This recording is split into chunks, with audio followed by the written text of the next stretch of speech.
Unless you want to count your pennies for food rations, literally pass away in the waiting room of a hospital, or live in a place like this for your retirement, you cannot afford to retire in Canada. In fact, Trudeau's going to make sure of it. The true north, strong and free, can't compare to the tropics, nice weather, a healthy economy, and most importantly, real estate that's affordable for its citizens. Now, we don't really have any of that here in Canada. So here's the market update on Canada versus other places in the world where you can retire and live a smart financial life. Now, the reality is you can't work for money all of your life. But if you invest wisely, your money can actually pay for you to live in other areas that have a cheaper currency where your money can go farther and your life will be a lot better than living in cold Scarborough, Ontario. Let's get into it. So first things first, TD says that now a new survey came out and said that 4 out of 10 Canadians aren't comfortable with the idea of being able to retire in Canada. Now the reality is retirement isn't a right, it's a privilege. You have to work for it, you have to plan for it, and if you're smart, you can retire and live a great life. Now, unfortunately, most people don't know anything about money or how the world actually turns, how money works, how compound interest works. They don't plan for their retirement and they just live off of Social Security or their crappy pension and live a terrible life in their golden years. I mean, the last 10, 20, 30 years of your life are supposed to be when you have a great time. You go golfing in Florida for the winter. You chill out in Canada at the cottage over the summer. You live your life, you have your food, you have your car, you have your little house, your little apartment. Maybe you sold your bungalow, downsized to an apartment, it's paid in cash. Life is great. Your Social Security, your pension is supposed to pay for all of that. And maybe it did for the boomers and the silent generationers when the economy before them was fantastic. In their golden prime working years, you could survive very, very well. As I always say, dad could have been a mechanic, a plumber, a carpenter, worked some job in some office, some basic job, and he could pay for the entire life. The mom could stay home with the kids. They owned a home. They also owned a cottage upstate. Dad's income did all of that when you were a silent generationer or a boomer. That was the reality. Now, as millennials, as Gen X, as Gen Z, no fucking way.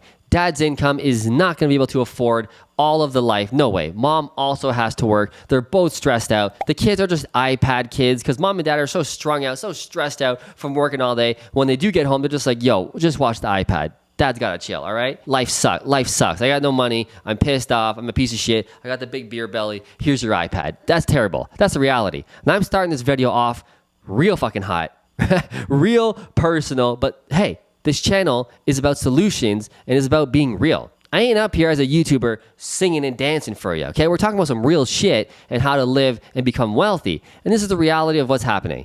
Millennials and Gen Zs are just stressed out and it's gonna be passed on to their kids. And who knows what the next generation is gonna do. Gen A might be fucked up or they might be amazing. I don't know, we're gonna see. But millennials and Gen Z are not doing well mentally right now.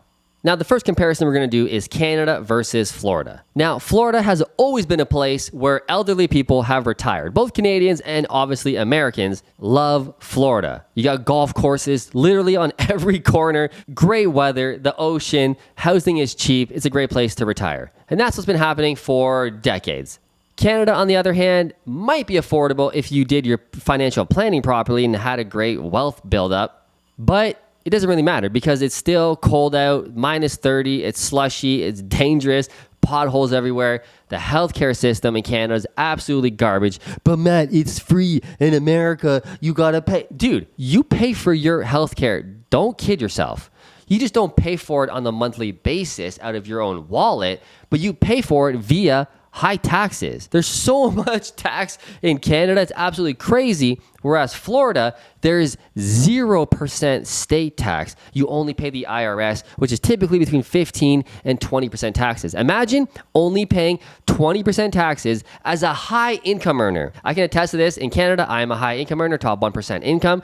Okay, if I do it in my personal income and I don't do it smartly in a corp, which I obviously do it in a corp, you get taxed at 52% to even 60%. 60%. And that's only on the income tax. Now, don't forget about HST on everything you buy, your property taxes, the carbon tax on the gas, which already has tax. If you accumulate it all, and you are a high income earner, which is so easy in Canada, guys, it's only $220,000 before you start getting that 50% tax, okay? If you're investing in real estate and doing the things I'm teaching you, making 200 grand a year is not enough, number one. It's too easy. But it's a low bar before you get all your money taken away from you. Reality is, if you factor in all of the taxes that you pay realistically in your life, on your day-to-day life and your income tax, it's about 75% tax if you're in that 220 income a year. Okay, so 75% tax. Okay, you're paying for healthcare. And I'll be honest, the healthcare in Canada is absolutely bullshit. You know it, I know it. I've had family members, my mom and close people, unfortunately, pass away and go through the healthcare. I've seen it with my fucking eyes. I've seen the degradation of everybody's life at the end. And I'm being real here because the healthcare in Canada is fucking awful. It is almost the worst. It is almost a third world country level. Now, it's not the doctor's fault. I'm not saying that, we have shitty doctors in Canada. No, the system is not built for good healthcare. Why? We're not paying doctors and nurses enough to want to stay in Canada. Why would they? They can just go to America immediately and make double the income and make USD. This is happening all the time. We're losing doctors on a daily basis because they pay them more in America. We got to pay our doctors and nurses more to incentivize capitalism, to incentivize them to stay. That's a whole nother video, but that's the true reason why healthcare in Canada sucks. We don't have any doctors. Why not? Why not? It's not because we just don't have any people. They're all moving to America and working there and making more money. Why wouldn't you? You would do the same. That's why healthcare sucks. Anyway, moving on. The healthcare in the States is amazing. And in Florida, it is really good, especially because it's such an older population. The state has built, the infrastructure because there's so many old people and they need healthcare more than other states. The healthcare in America is really good. Yes, you pay for it. I get you. But I don't know about you. But I'd rather pay for it on a monthly basis with a healthcare plan, which is about $1,000 a month, $2,000 a month for a family. Yeah, it's a lot of money. You pay the same in Canada. Don't mistake it. You're paying the same, but it's more capitalistic in the sense that you're paying for your doctor. You get to choose your doctor. Doctors fight and bid for your work. If you need a surgery, if you have cancer, they're negotiating, they're bidding for your work. Now, it's kind of sick. We don't want to think about that. The last thing we want to think about when we have cancer is negotiating, but it just is what it is. In Canada, you're just given a doctor. If you have cancer, if you have a broken leg, you're just given Dr. Richardson because he's free on Tuesday to do your surgery. Dr. Richardson is your doctor. How good is Dr. Richardson? Have you looked into his resume? Has he tried to win you? No. You just get assigned Dr. Richardson. He could be the shittiest doctor that there is in Ontario. It doesn't matter. You don't get to choose. You just get Dr. Richardson. Now, I don't know about that. I don't know about you, but I'd rather have it the other way. In fact, quick little story, and then we'll move on. When we went to Florida, because we go to Florida every single winter for about 4 to 5 months a year, and we live in our house that we bought in Naples, Florida, our son got a really bad flu and an earache when we were down there. It sucked. So I was like, God damn it, we're in America. I don't have healthcare, you know what I mean? But obviously I had a health plan and I got that American Platinum Express, which paid for all of the stuff. But anyway, I had to go to a private clinic, right? So here's the deal. We got a sick child. At this time, he was like a year and a half. You know how it is when you got a baby who's sick. It's terrifying. Anyway, we go into the clinic. There's only one other person there because it's a private clinic. Only people that are coming here got to pay. So we said, hey, our son's sick. He's got a fever of 104. We're kind of scared. No problem. We saw the doctor immediately. She was like, just go back there. Doctor's already waiting for you. Amazing. So we just walked in. We saw him. He did a cheek swab, confirmed. Yep, he has a flu. Checked his ear. Yep, he's got an earache. Here's antibiotics. Here's some higher grade Tylenol. Here you go. Bang, bang. We were in and out in literally 10 minutes with a proven test. He had the flu. He had an earache. Medicine in hand, out the door. It was $150. And like I said, my Amex paid for it anyway. But that's private healthcare, okay? If I had to do that in Canada, I know for a fact, because he's been sick in Canada while we've been here, you gotta go in the waiting room, you gotta call in, you're lucky to even fucking get a hold of the receptionist at your doctor, you gotta go all the way there, sit there for 3 hours, then the doctor sees you, gives you a prescription, then you gotta go all the way to the pharmacy and get your medication at some other location. Guys, No, no, no, no, no.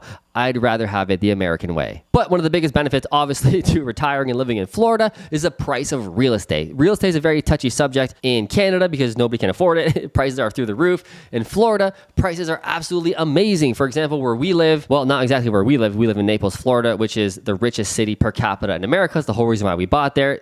Prices for homes are very expensive, okay? But 30 minutes north in a town called Cape Coral, Fort Myers, we can buy the same house we have, a 3-bed, 2-bed detached house with a garage and a pool for about $350,000, $400,000 USD. And you're 15 minutes to an ocean. You have golf courses everywhere. The weather's fantastic all year long. Great lifestyle, great quality organic food. Another great reason for Florida. They have great quality, healthy food. Anyway, you can buy a house for $350,000, a great house with a pool. Let me ask you something. If you're in Southern Ontario or BC or Vancouver or whatever, go find me a house for the equivalent of that is about $600K Canadian. Go find me a nice house with a garage and a pool for $600K Canadian. Detached freehold house. You will not. So don't hit me in the comments with that bullshit. You gotta do the conversion though. 350 USD is like a million Canadian. No, dude, it's like $600,000 Canadian. Okay, you won't find that house in a great area in Canada. You won't find it. And that is why retiring in Florida, living in Florida versus Canada might be a better option for you. Now, the next location, Canada versus Spain or Portugal. We actually just went to Spain for 3 weeks a few months ago, and I can tell you Spain is pretty cheap when it comes to food, especially like really cheap, like surprisingly cheap. I thought Europe was also having an inflation crisis. I've heard it on the news, Europe's full of inflation. The UK has crazy inflation. Oh my God. Well, I didn't really see it. Food was so cheap. Now, I did look at the price of real estate while I was there because you know how I do. I'm a real estate guy. I want to check out the price of some condos. Real estate is pretty expensive. Not too much cheaper than here.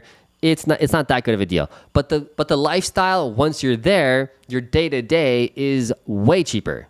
Now, the next benefit to Spain and most of the areas and Portugal as well is that you get 300 days of sunshine a year. The weather's obviously much warmer than here as well. And one of the best pros is it's a slow moving area. I can tell you honestly, from being in Spain, the people move slow, okay? It's not hustling and bustling like America, like Canada. They don't live to work like we do. They just work to live. They just do enough just to get by, live a great life, hang out with their friends, go out for dinner, have wine every couple nights. Like that's all they care about. Retiring and being wealthy, and that's not a main priority like it is in Canada and America. So the pace of life is much slower. So if you want to retire, chillax, go to the beach, relax, live that Spain sunshine life, it's going to be pretty good. Now, in order to live this great life and go to these cool places and retire maybe, one of the main financial strategies has been dollar cost averaging, which means slowly investing in the S&P 500, buying your favorite stocks every single month, no matter what, you're dollar cost averaging, which means you're putting in money all the time, no matter what. Recession, wars,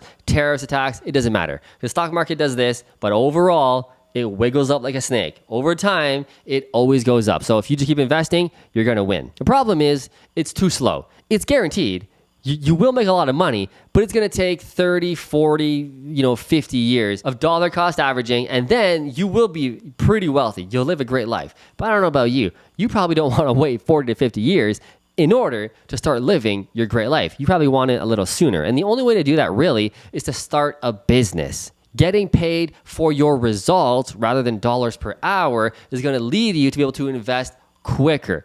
Bigger amounts can go in the S&P 500, or my favorite, bigger amounts can go into real estate. You make your money from your business, you make $200K a year, $300K a year, ideally $500, $600, $700, $1 million a year in your business. Then you start slapping that shit on real estate, or you develop a real estate business where you build an online brand, which is what I teach on this channel all the time. And in my free course below, Unlimited Cash Lite, check that out. I show you how to build a real estate business so that you get other people's money to invest with you as a partnership, and you use their money to buy rental properties, flip properties, whatever you decide to do, and you grow your business much faster with none of your own money, but you and the partner are winning because you're the real estate expert, they're bringing the money, you're growing a great business. This is how you really hack life. And this is what I did. This is exactly what I did. I'm not talking about theory. This is what I did. All throughout my 20s, I hustled, dude. I didn't go to no fucking parties and go to the bars. I didn't do any of that shit in my 20s. I put my fucking head down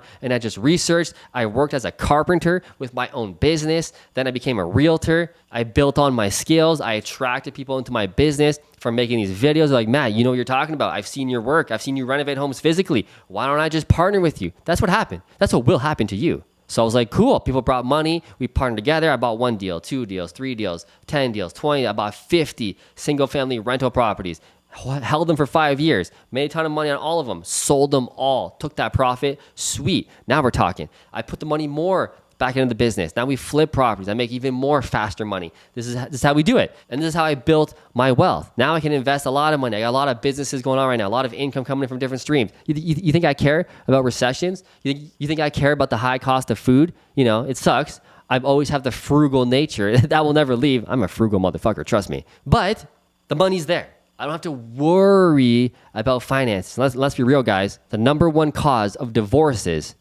are finance issues. Let me say that again. The number one reason people get divorced is because they're stressed out about finances. Usually the husband is the most stressed out. That creates tension, okay? Mom and dad ain't liking each other right now. And it all stems from lack of money. Guys, if you're watching this, men, get your fucking money right. Stand up. Be a man. Yeah, I'm going there, okay? Your job is to lead the family.